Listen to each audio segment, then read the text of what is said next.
մասին ասել եմ նաև այստեղ ձեր տաղավարից, մենք առաջարկել էինք, որ թոշակառուներին թոշակ որպես հավելյալ թոշակ 13-րդ թոշակ գաղափարն էինք առաջարկել, նոր տարուց առաջ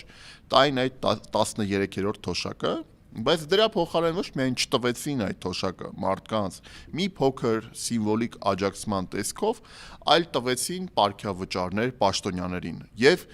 խելքին մոտիկ կլիներ, եթե տային 100 կամ 200,000 դրամ կամ 300,000 դրամ պարգևավճար, բայց 3 միլիոն դրամ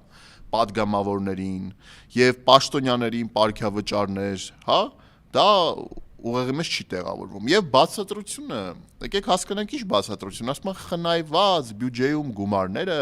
որոշեցինք այդպես բաշխել։ Բա լավ, մտքով չանցավ, որ կարելի էր օրինակ տալ ավելի քիչ պարգևավճարներ պատգամավորներին, բայց սոցիալական ինչ-որ ծրագիր իրականացնել։